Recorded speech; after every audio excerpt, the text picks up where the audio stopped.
सभी भाई बहनों को जय मसीह की। आज हम पढ़ेंगे मनुष्य के पापी हो जाने का वर्णन।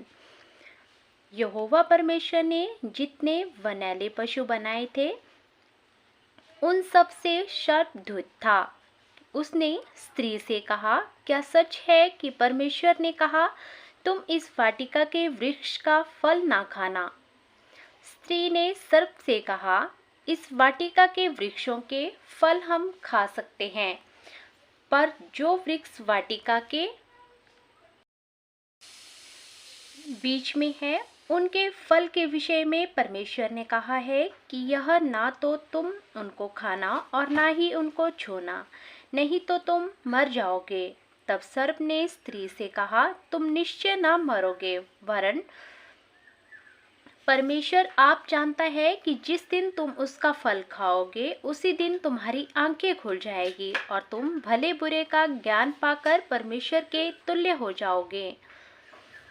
अतः जब स्त्री ने देखा कि उस वृक्ष का फल खाने के लिए अच्छा है और देखने में मनभाऊ और बुद्धि देने के लिए चाहने योग्य भी है, तब उसने उसमें से तोड़कर खाया और अपने पति को भी खिलाया और उसने भी खाया।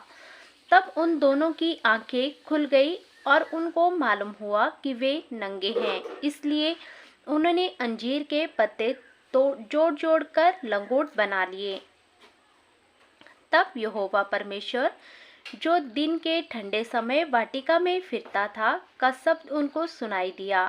तब आदम और उसकी पत्नी वाटिका के बीच वृक्षों के बीच यहोवा परमेश्वर के से छिप गए। तब यहोवा परमेश्वर ने पुकारकर आदम से पूछा, तू कहाँ है? उसने कहा, मैं तेरा शब्द बारी से सुनकर डर गया, क्योंकि मैं नंगा था इसलिए छिप गया। उसने कहा, किसने तुम्हें बताया कि तू नंगा है? जिस वृक्ष का फल खाने को मैंने तुझे मना किया था, क्या तूने वही फल खाया है? आदम ने कहा, जिस स्त्री को तूने मेरे संग रहने को दिया है उसी ने उस वृक्ष का फल मुझे दिया और मैंने वह फल खाया। तब यहोवा परमेश्वर ने स्त्री से कहा, तू यह क्या किया?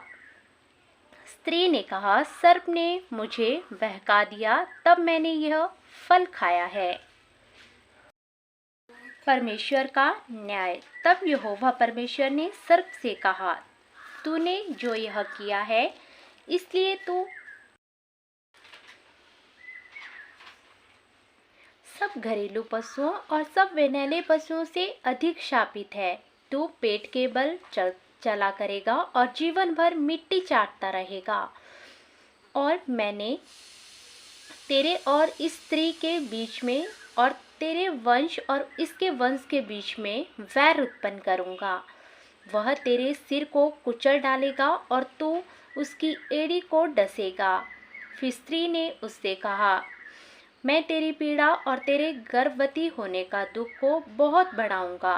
तू पीड़ित होकर बालक उत्पन्न करेगी और तेरी लालसा तेरे पति की ओर होगी और वह तुझ पर प्रभुता करेगा। और आदम ने उससे कहा, तूने जो अपनी पत्नी की बात सुनी और जिस वृक्ष के फल के विषय में मैंने तुझे आज्ञा दी थी कि तू उसे न खाना, उसको तूने खाया है, इसलिए भूमि तेरे कारण शापित है।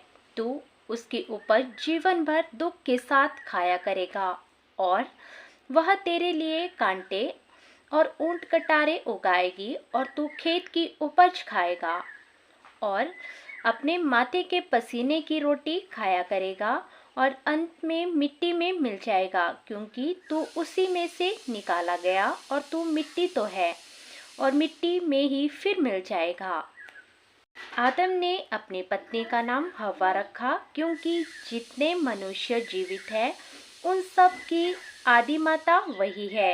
और यहोवा परमेश्वर ने आदम और उसकी पत्नी के लिए चमड़े के अंगरखे बनाकर उसको पहना दिए। आमीन।